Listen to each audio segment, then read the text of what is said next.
Sir, we'll just start in 2 minutes. People are Okay, still fine. joining. It's all right. Yes.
So, good evening and welcome to all.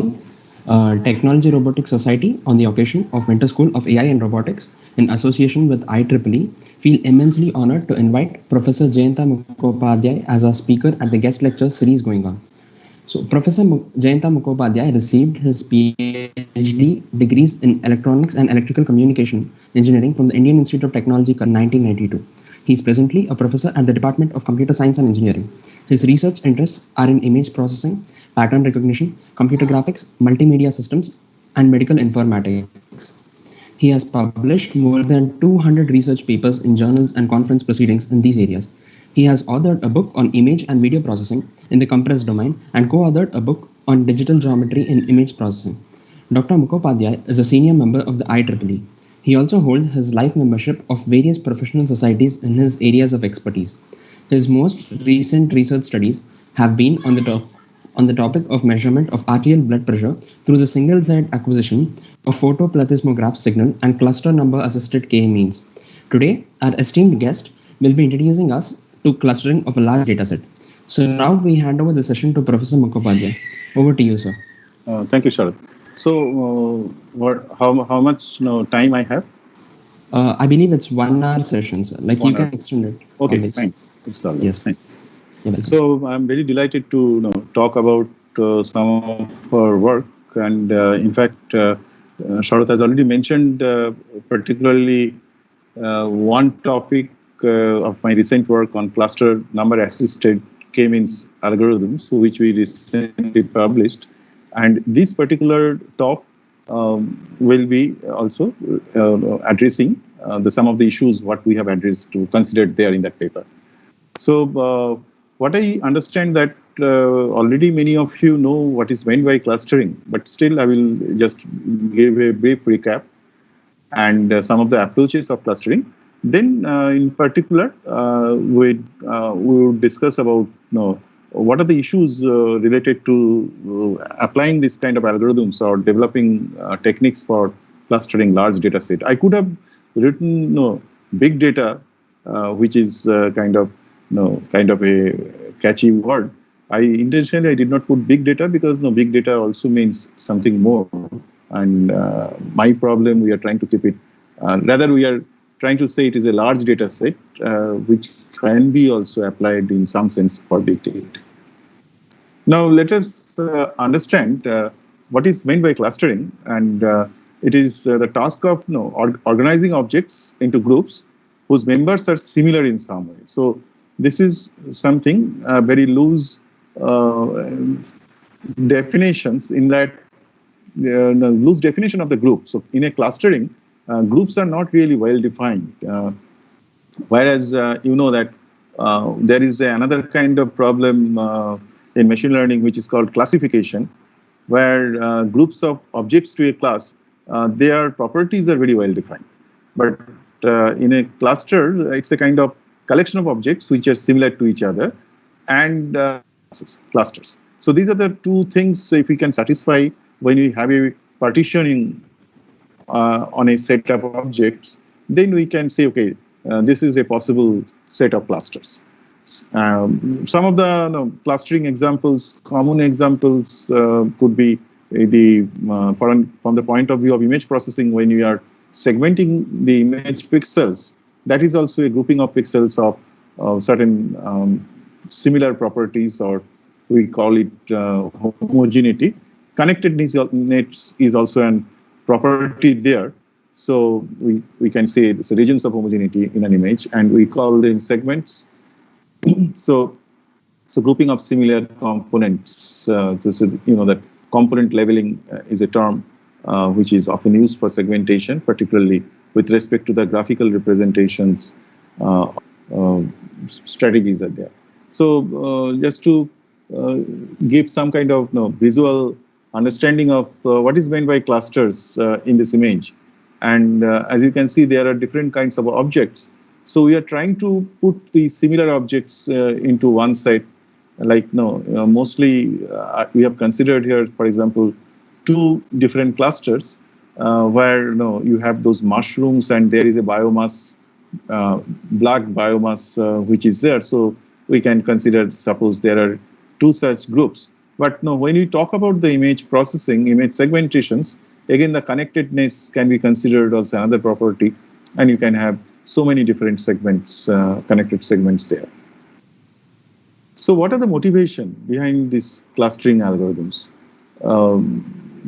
Clustering is a tool for for the more fundamental scientific research, I should say. Say when you have when you do not know much about the properties of certain phenomena or certain observation sets, there you are trying to get some kind of meaningful grouping, and then try to study those groups in a more elaborate way, in a more detailed way. So that is one of the prime motivations of clusterings. And there are various others, like as you are saying, that finding representatives, which could be a motivation to reduce data, or you would like to discover natural groups or categories. So there the scientific discoveries, etc., are in those contexts it is very much applied. That's why you see the clustering algorithms for particularly in the study of gene expressions in biology, in nature, for different phenomena, clustering is used. Finding relevant groups, major groups in the given context, like segments of an image, detecting unusual data objects, that is also one kind of objective. So you get the clusters and see whether there is certain fraction of objects which are we may call them as outliers.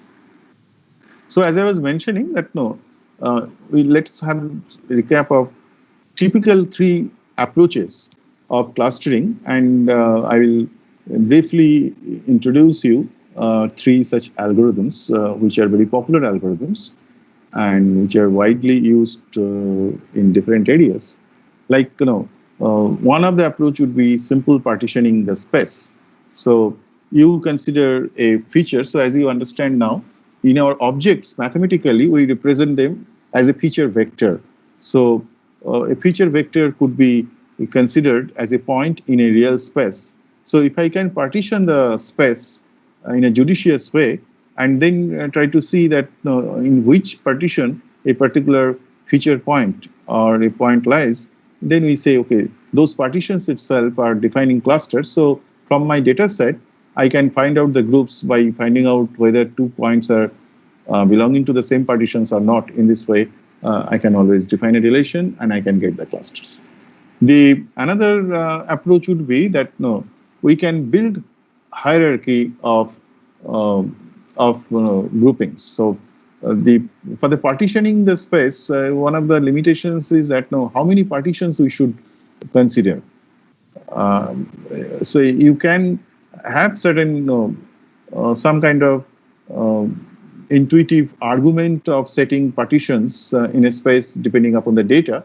But again, number of partitions is a crucial thing to know.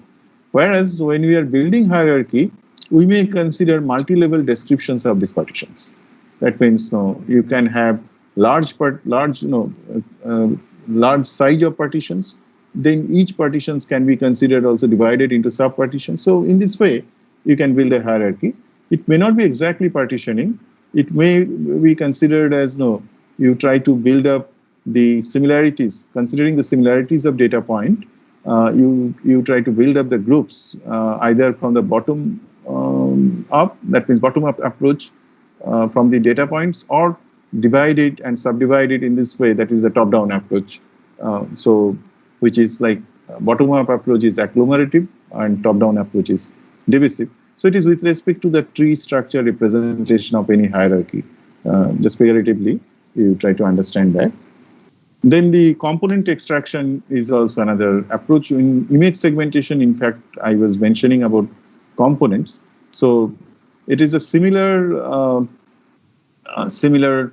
points in the feature space, and you define certain kind of neighborhoods of a point in a feature space. So within that neighborhood, if you find similar, if some point lies, you define their similars. So in this way, you try to extract the components till there is no point found as a neighbor of any point in that group. So usually the strategy in the nutshell, we call it region growing approach. So we assume that in like partitioning, the points are in a space, and you try to grow the regions from a particular point by collecting its neighbors and the neighbors' neighbors. In this way, you can grow the regions. And there is a stopping criteria when you don't find sufficient amount of neighboring points, then you stop. And those are defining the boundaries of a particular partition. The advantage of this technique is that since you are growing clusters one by one, so the number of clusters need not be known a priori. So that is one of the major advantage of this approach. So these are the three typical approaches, just what I mentioned, and I will also briefly discuss about three algorithms, like the partitioning the space approach, and this algorithm is Kmeans clustering. Many of you might have already heard of this name and also gone through these algorithms. It's a very popular algorithm, and the term K-means itself signify certain meaning to these algorithms. So what it says that the problem is defined in this way, that suppose you have n d-dimensional data points. As I mentioned, the objects for clusters here, actually, they are represented as a feature vector, and the dimension of the space is d. And suppose we have capital N number of points. So we have to get k partition. So that is the meaning of K-means algorithm. So this k needs to be known. And there is certain criteria by which this partition should be obtained. So what it does, that it tries to minimize the sum of square of distances between a data point and the center of its respective partition. So the center is the mean of the data points. So center is defined as the mean of the data point of that group. So it's a kind of, I should say, the algorithm, if I consider the term, the value, given a partition, I can easily compute this value. Like if I define k partitions, then I know that means I have defined the set of points for each partition. So I can compute its mean. Then I can compute this value, that what is the sum of squares of distances from its mean for that partition. Now we have to get such a partition which will minimize this sum. So that is the objective here. So it's an optimization problem, and we are minimizing that sum of squared errors. And mathematically, we can write it in this form where you can see that in this particular case, see x is the feature point, or so that feature data point. And if you consider a group like CK is a group, that means you consider all the points which are lying, which are partitioned into that group, which belongs to that group. So you take the mean of that group and represent it as this with this notation. So what you are computing the square of distances between a data point. So this is the square of distance as you understand these notations. This is the norm of the vector x minus ck. A norm is basically the magnitude of that vector, this difference vector, and you take the square. That's what. And you do it. So this is for one partition ck, and you do it for all k partitions and take the sum. So this is the sum of square layers. So this objective, so your objective of k-means that you want to get such a grouping so that this E becomes minimized. So that is the problem. That is the mathematical problem that we are trying to solve in k-means clustering. And there is a very old algorithm we call say the Lloyd's algorithm by the name of the inventor, and very simple to understand this algorithm. The algorithm says that you can choose any arbitrary k initial centers. Say I have just shown with certain sketches. So you can see that these circles are the data points which are shown by the triangles, and they are two different colors showing two different clusters. Say green cluster and green partition, and also pink partition. Now, since you are trying to minimize the sum of squares, so you evaluate the. So suppose this is the mean. Of course, initially when you start, you do not know whether it should be mean or not. But the idea is that you assign a point to one of these partition by finding out which one is the closer point, which one is the closer mean. So you assign it. So by after leveling it or assigning this point, so I have shown in this figure that these are the points which are green. They are closer to the green triangle, and the points which are shown pink, they are closer to the pink triangle. Those are the two initial estimate of centers. So these are estimates. These are not exact centers. Now you compute the exact centers of this partition. So now these two will move. Okay. So these two will move, and say you update the centers, and then you continue this process. Which means after updating, once again you start leveling by finding out which one is closer, because you have disturbed the center. Now some of the data points which were assigned to one of these clusters, it may belong to the other cluster based on this criteria. So you go on doing these things till there is no change, right? Till it's a convergence. Like you may come up with this situation when exactly it is very consistent. That means all the points which are closer to the center, they belong to one cluster. So once you reach this stability, you can stop here. So in fact, you may not get exact convergence always. You can stop if there is a very little change in your error or in your output. Now this is the algorithm for k-means clustering.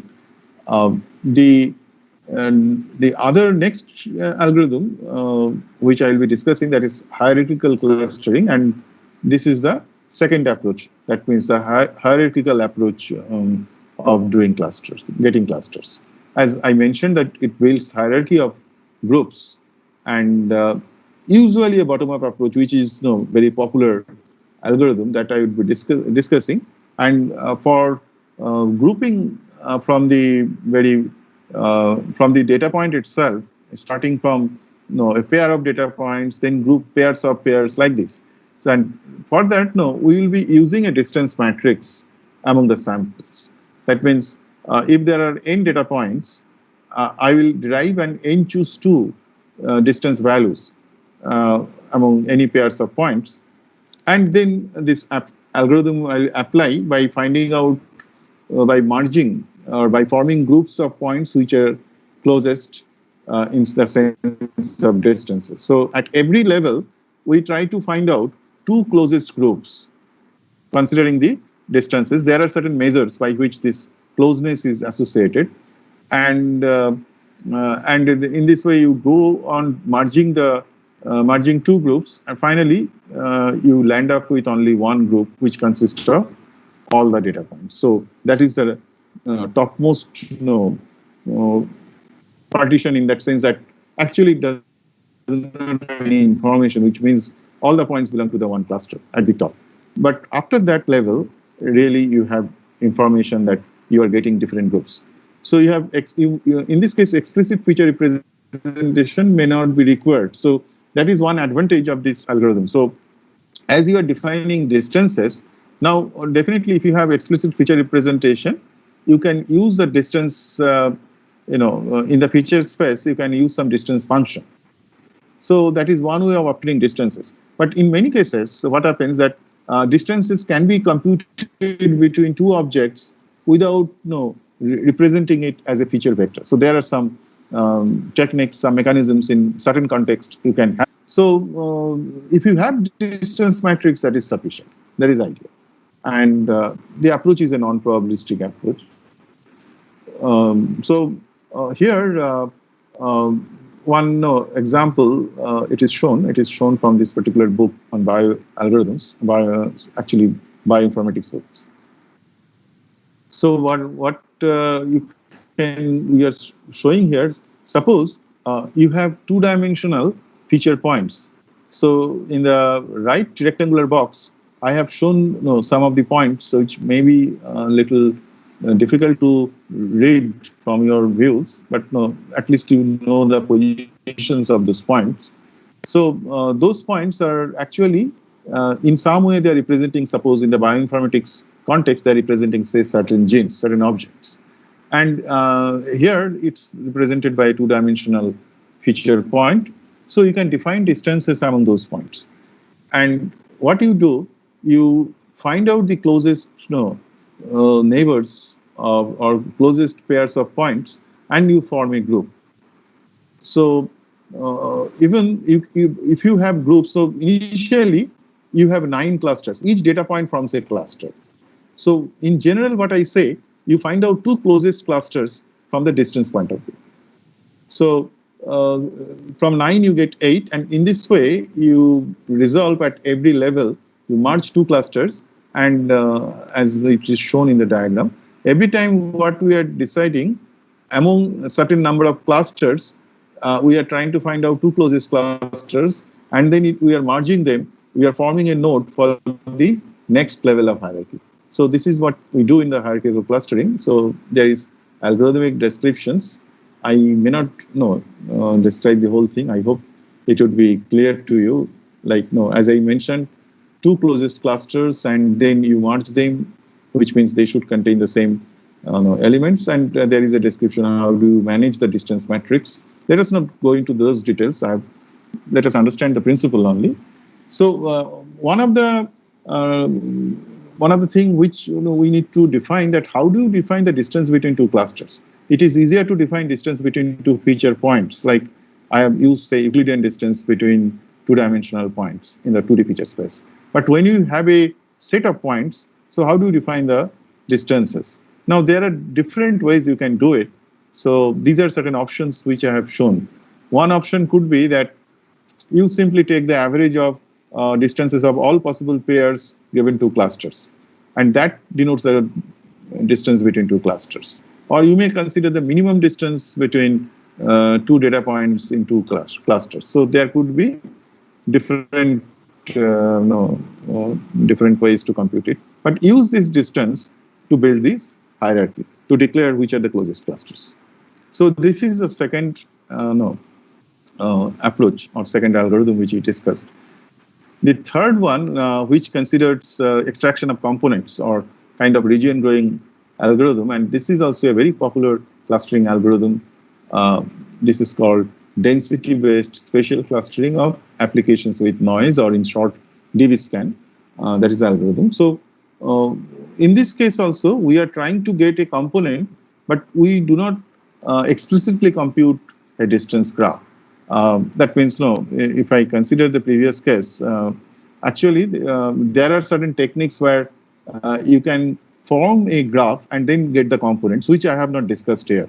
So, but in DBScan, we do not really explicitly compute that graph, but we define the neighbors. So how do you define the neighbors? That is very interesting. Suppose you have a point which is marked as red here, and then you consider an epsilon neighborhood means all the points which are at a distance less than epsilon. Now, there you are identifying whether a point is a core point or a outlier point or a border point. So there are three groups of points. So a core point is a point if it has sufficient neighbors. Then that means that core, that point is somewhat inside in the interior of a segment in the clusters. And an outlier is if it has insufficient neighbor. And in between, you can say some point is border, but border will come. So what we do, we can start from any core point which satisfies this property, then go on visiting its neighboring core points and go on doing, still we stop when we do not find any core points as a neighbor. So the points which lies in the neighborhood of core points, but which does not become a core point, those are the border points. So in this way, you can get a component, and you go on extracting this component, still all the points are exhausted. So that is the algorithm. So you have core point, as you say, the number of points within epsilon more than a threshold k, and say these are the neighbors. So grow regions of connected core points from a SID and a neighbor, but not a core point, called a border point. So, and one of the advantages is that it forms clusters of arbitrary shape because the regions can be grown in different directions. So K-means clustering has a problem that basic assumption is that it's a kind of spherical shape, but DBScan can grow the regions by local properties. So it is computationally intensive as you are trying to find out the neighbors. And there are different spatial data structures like R-tree, etc., which is used for efficient search. Now, let us understand the limitations of these clusters. So, I am not asking any questions to you because my time is limited. So, let me describe it. But if you have any queries, let me know. So, some of the limitations, if we see, limitations of K-means. First thing that you need to know the number of clusters. So that is one limitation. Then also it varies on initializations. If you remember that I started with an initial point set of points. So if it is sensitive to that. So if it is not chosen properly, I may land up with certain groups which are not meaningful. So there are different solutions. So a good initial set is also a kind of a problem for the K-means. There are several works on that. It is very sensitive to outliers because you are taking the mean average. So if you have outliers in your group, your average may get disturbed. And in high dimension, you have a problem because you are using certain distance function, and you know that Euclidean distance function particularly, it is very much sensitive in higher dimensions. That kind of cohesiveness of the neighbors, that doesn't hold. And there are issues for that. And also it is very costly for partitioning because you are applying it to every point, and every time you are computing the distance from its mean for every point. So this distance computation is quite computationally intensive, and you are doing it iteratively. So that is why also it is quite costly.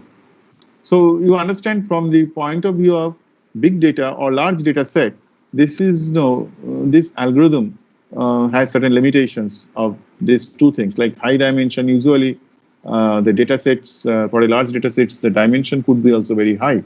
And if the number of data point is too large, again, since it is costly, this Kmeans algorithm has a major disadvantage there. If I consider hierarchical clustering, the hierarchy itself, you can see that there are too many levels because you start from a pairs, merging them, and at every time you are merging to closest clusters. But whether it is giving to meaningful hierarchy, you do not know, because you know that when you define a group, a group will consist of several such, closer points. I mean, that would make a group. At certain level of hierarchy, actually that partitioning would be meaningful. So it is, you have to consider which level to be considered there. So that decision you need to take, and that is very difficult. So that's why, if you have too many data points, again hierarchical clustering will not be also, very, applicable. Like high dimension, and also it is costly in computation. Once again, if I go to the DB-scan algorithm, once again, it varies with the seed points. That would give you the regions. And then high dimensional data is also here. It is also costly computation of neighbor. So for all the algorithms you see, that actually these algorithms are not very much suitable to be used directly when you are considering a large data set. And there, we need to find out some ways to handle those issues. So that is what we'll be considering now. That what are the issues when you are working with a large data set? Say, it could be, these are certain approaches. Like you can sample a set, and you perform this clustering, but you may be limited with your sample, your observation. So your sampling should represent the whole data characteristics. That is one of the challenge. But if you can maintain, so probably you may get these similar answers. And then once you get certain, say, partitioning, then computing the clusters would be simple, because you simply define the property.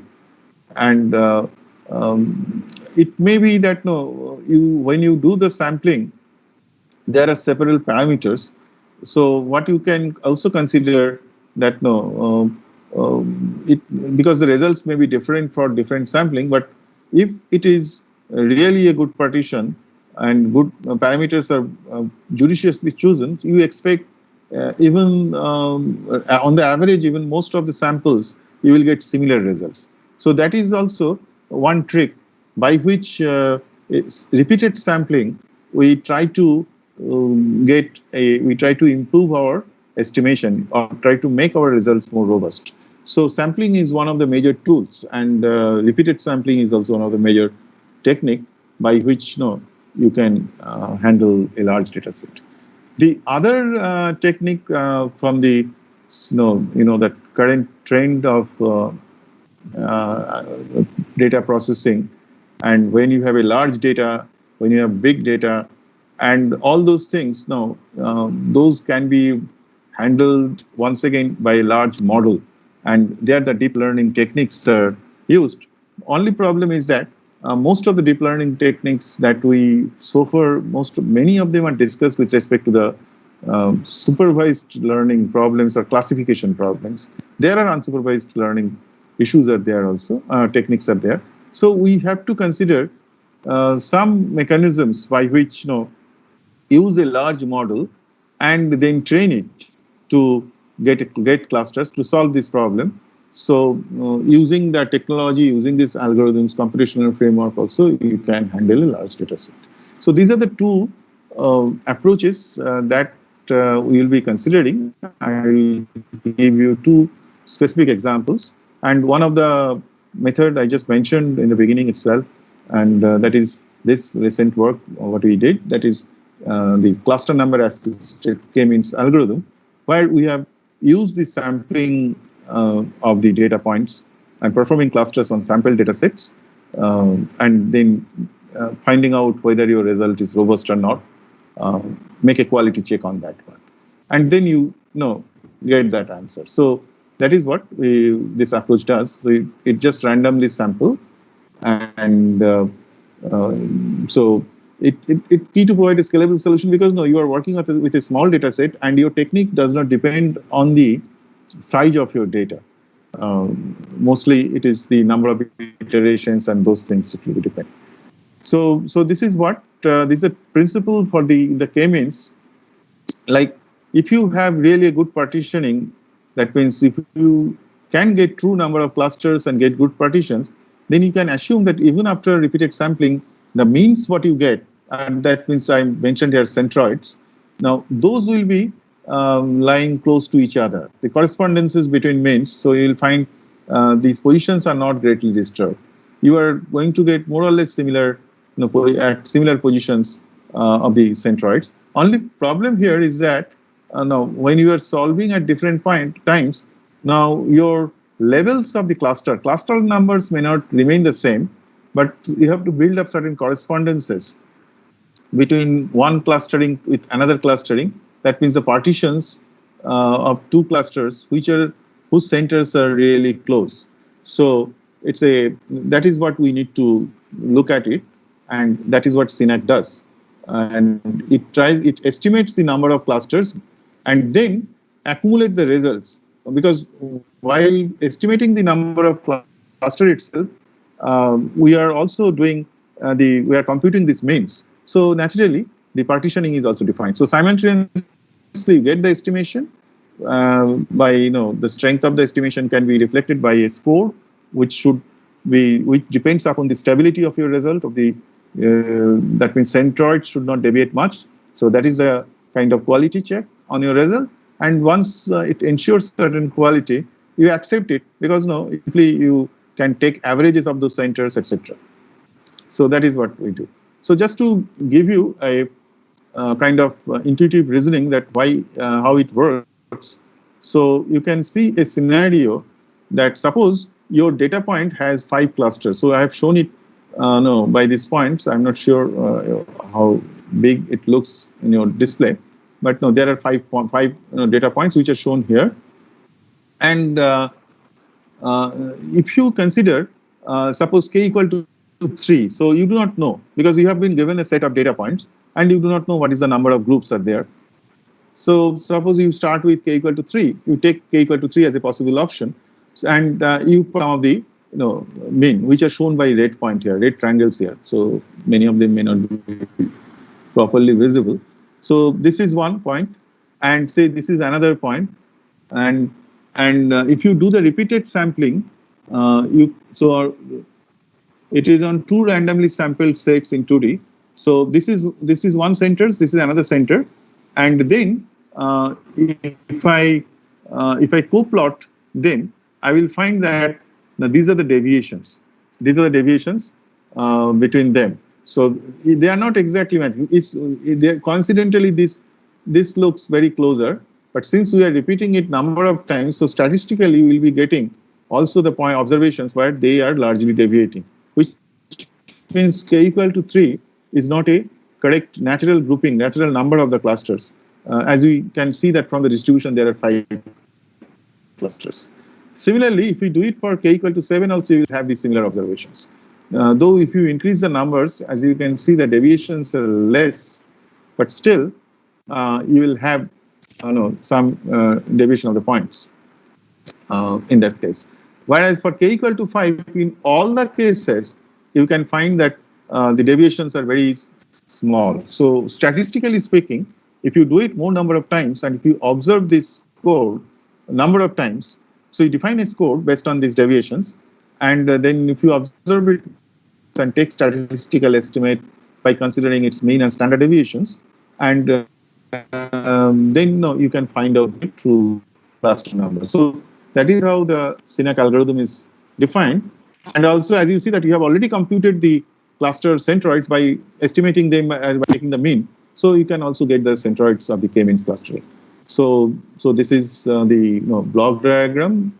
Like we have a data set, and then we make sampling, and then we try to find out the K by performing partitions, by computing the scores, which is like a bipartite matching score.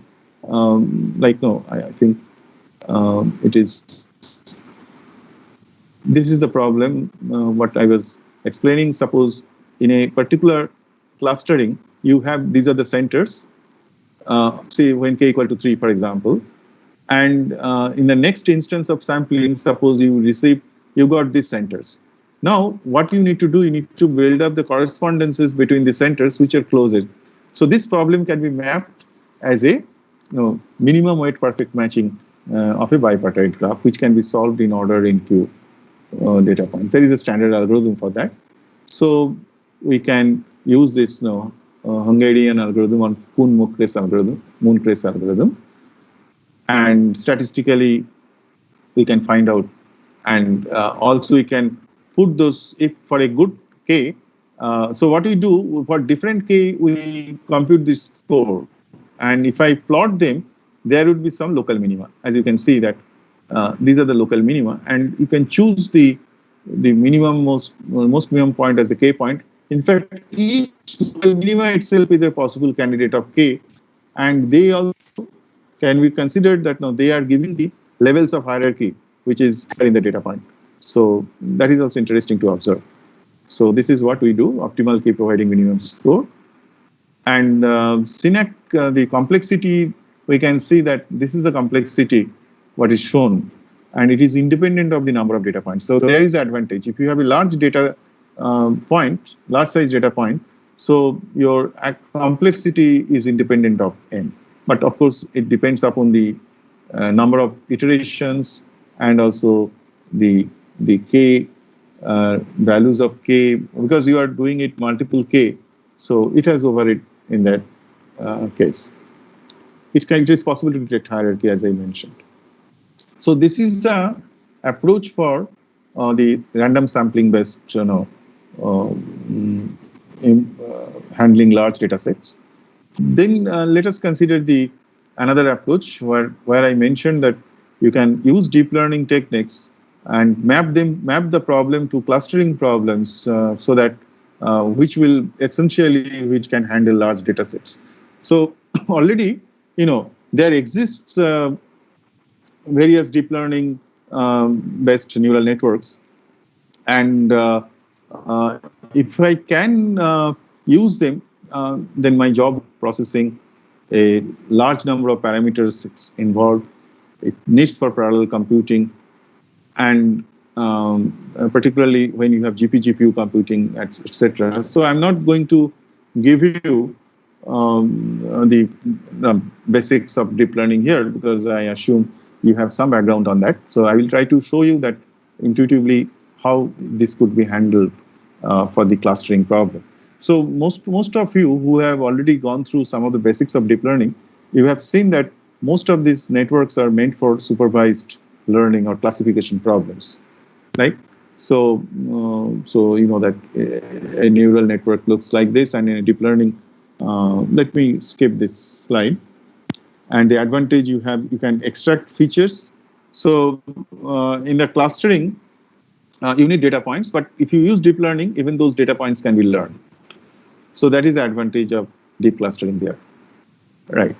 Let me not go into. So this is one typical example of a deep neural network, and which is a very popular network called VGG, and you can see that there are a number of layers, distributional neural networks, where it is the convolution operations, which that means each layer is acting like filtering of its input channels, and then its output is also the filtered response, and you can accumulate the number of channels, and then you can apply filtering on multiple channels, and then you can also add nonlinearities in the computations in the layers, etc. So those who have already gone through the deep learning, some of the ideas of deep learning, they know some of the layers, some of the computations.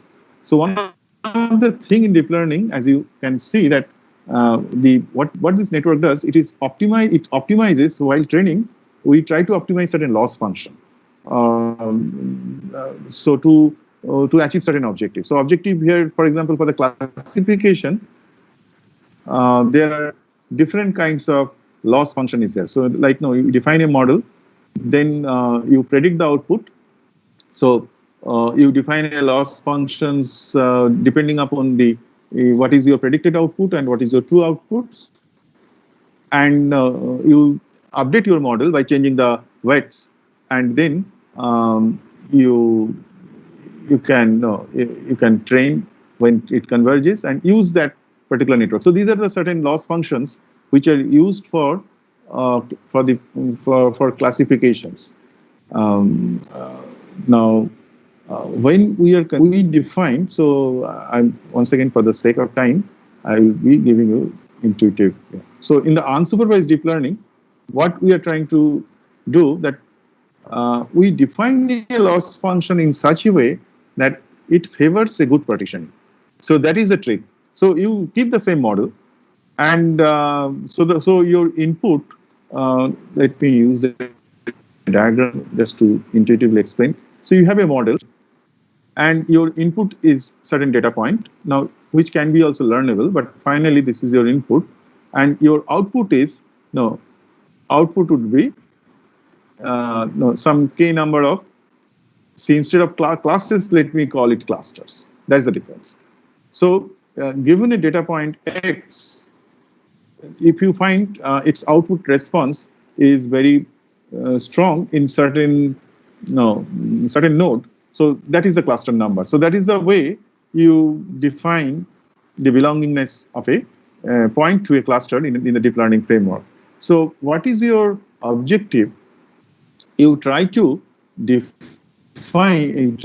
this network, that means this wet, try to train this network in such a way, so these parameters, you try to get such a parameter that these partitions are, they are giving you good partitions like K-means clustering objective functions. So this objective function could have been also the same as the K-means clustering objective functions. But there is one good information theory-based objective function that we found, and in fact that we applied, and we find that that is more suitable in this case.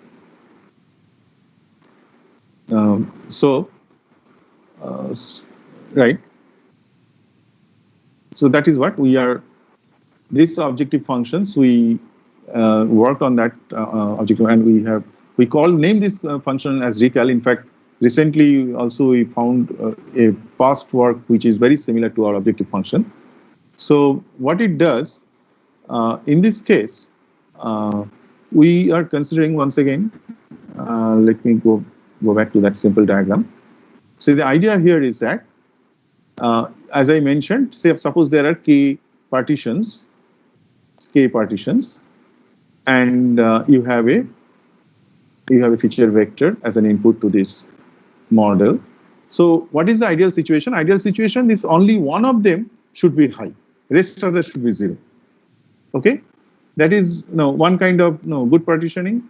The other thing would be, we are considering, because there are k partitions, we want that. So one very simplistic labeling could have been that all the feature vector may be put into one partition only, and rest are the zeros. That is a very simple labeling. So your network may lead to that. Now that is not also desirable. So what we want, that all the groups, all these members, partitions should have sufficient number of members, all these partitions. So that is what we are saying, that class distribution should be balanced. Now this is a kind of assumption. In the true data distribution, it may not be there, but we try to say that you choose that k in such a way, at least they have certain sufficient strength. So this is what these are the two factors. One factor is that there would be low entropy for a true partitioning. So this means that one of the partition should get, one of the nodes should get very high response, others is zero. So since this layer, we know that we can consider, we can measure this belongingness by using softmax probability score, if you know this term. So we can use a probability score, and we can define an entropy based on this distribution of probability values among these nodes, and we call it as a classification entropy. So we need to minimize that, whereas we need to maximize the class entropy. That means to get the balanced. So we want that they are equally, the total data set is equally distributed over that. So these two factors we are trying to consider. So one is we are trying to minimize the classification entropy, and the other one is that we are trying to maximize this. So this we have expressed in terms of these probabilities. As you can see, these are the entropy measure or loss function. It's a combination of these two, and we are trying to minimize it. Next, you simply apply the same framework of deep learning framework, use this loss function, and we have obtained some interesting results. So I will just share it with you. like this is one kind of applications that I am going to show you. That suppose you take a patch of certain size. This k is not the number of clusters. So this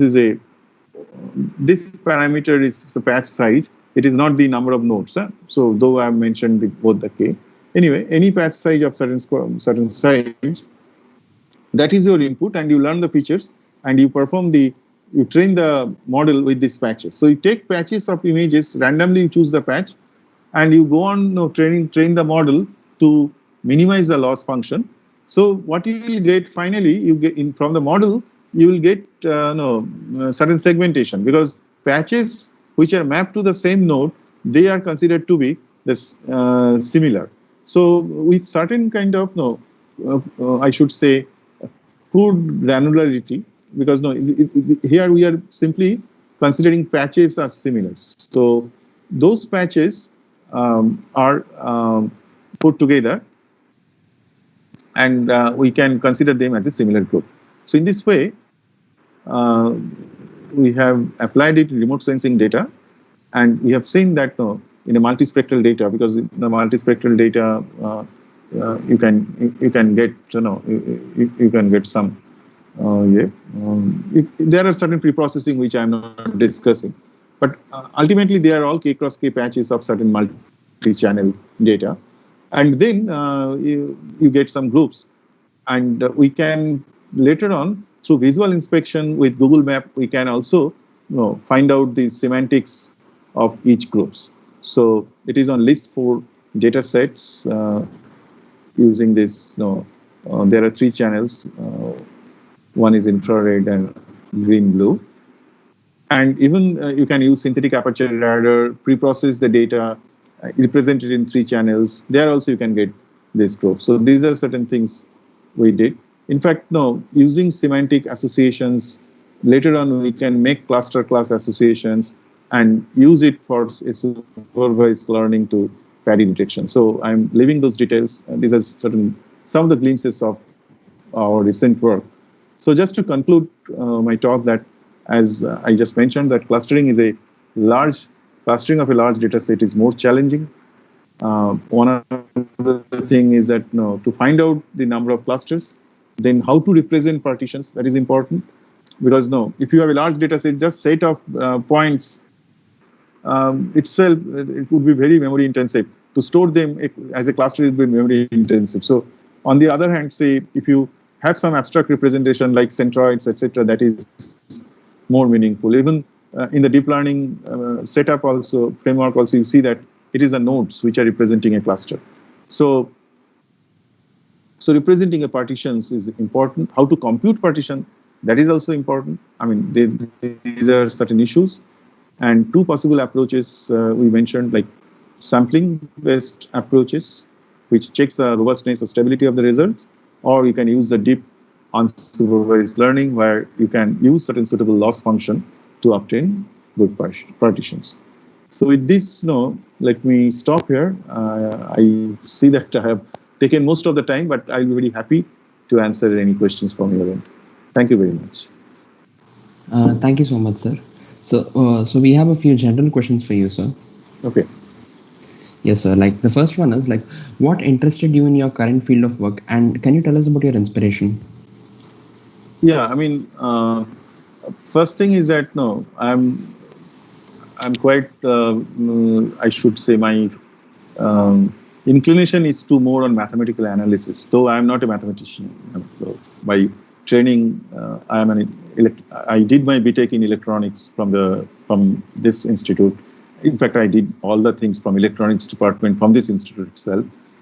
But no, I particularly like mathematics and apply it processing from that angle, because I could see that it's a very interdisciplinary area and different mathematical concepts can be applied there. So you can see that most of my approaches, they are from that angle. And since my expertise in that domain, now in different interesting problems on which you have certain abstractions, particularly clustering, as you can see that It's a well-set mathematical problems. There are various theoretical issues on Kmeans clustering itself, if you study that. And yes, so from that angle, you can see I chose those problems. The other inspiration is a uh, kind of scientific investigation. So I would like to take those problems whose results are not known to me.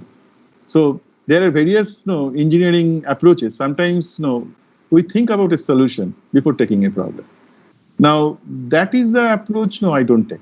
Even my thinking could be very simple, could be very naive. I start with that, but it has to be more introspective, investigative. That means I do not know what is going to come, whether it's a trash idea or whether it has some merit.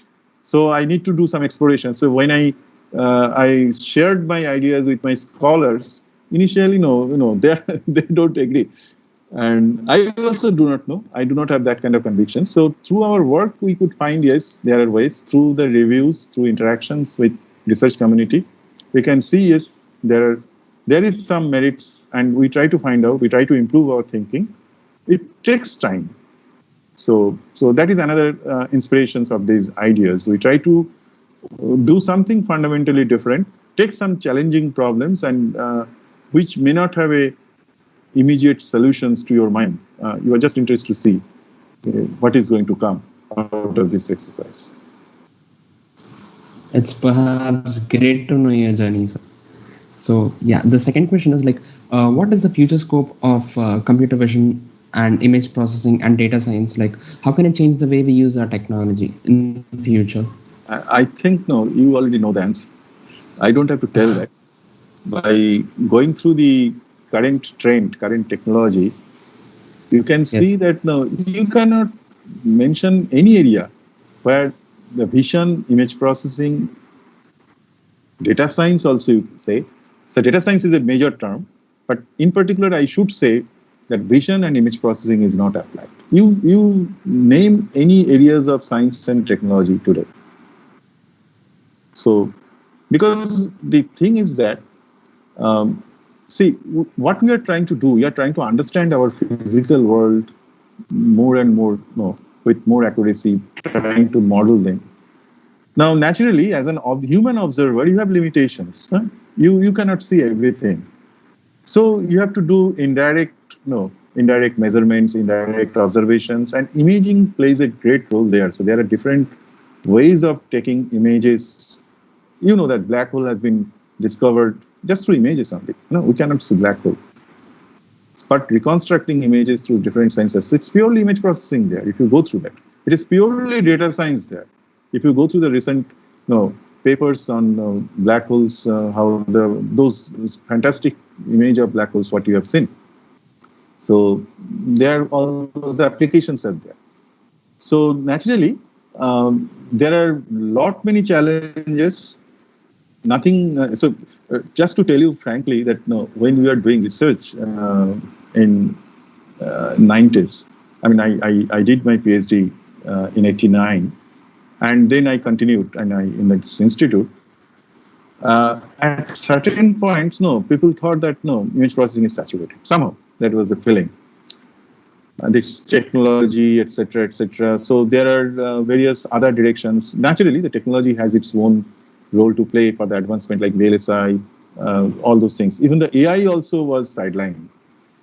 But no, as you are improving your technology, finally, again, you have to come back to those sensing technology, come back to those observations, come back to those analysis. So we are now at this stage. We are technically very much, there is a massive advancement in capturing data, but there is not that much of advancement in analyzing data. So there are a lot of gaps. The speed by which we are accumulating data, we are having storage of data, and most likely they will be remain unused. Like you procure all books in your shelf without reading them. Many of us, like consumers, have it. So we just go on buying certain things, but we don't use them. We just keep them. Even we don't put them in an organized way. Now that is the scenario in data in our scientific world now. We have a lot of data in bioinformatics, in area satellite repositories. How much of it is really being analyzed? So there is the importance. That's why it has a great future. Yes. And so the last and the most important question, like the most interesting one, indeed. So, like, what is your message to the current first year and second year students, like, so to motivate them to move towards this field of research? Yes. So what should I say? Really, you have your life, enjoy your life. That is fine. But no, if you have academic inclination, so first you should ask yourself what you want to do. True, So sir. it is Yes. not something no I say and no because it has to be it ought to be done. You should follow it. Don't do that. It is your passion. If you like painting, please paint. There is no logic. There is no reason that why you should not paint and why you should do computer science or why you should do metallurgy. So that is my first suggestions. Please listen to your heart. If you want to be a good manager, please be a manager. There is no issue. If you want to be to make your company, please open your company. But no, if you have a passion for really scientific knowledge, etc. So I'm not saying you should have. It's a kind of nature, our human nature, and also some kind of capability, capacity. Say, I may dream that I will be a good actor. I am not a good actor. I will never be a good actor, but I may dream. But don't dream like that. You should also assess yourselves. What is your advantage? What is your plus point? Accordingly, please adjust yourself. Adjust your ambition, adjust your hobby, what you like, and what you can do. Both. So now it is up to you. You choose what you want to do. If you can be a researcher, great scientist, you can be a great engineer, great technologist, great entrepreneur.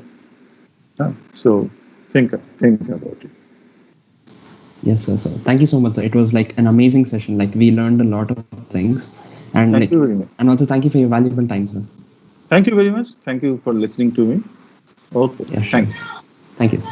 Okay. Thanks. I hope Yes. that's all.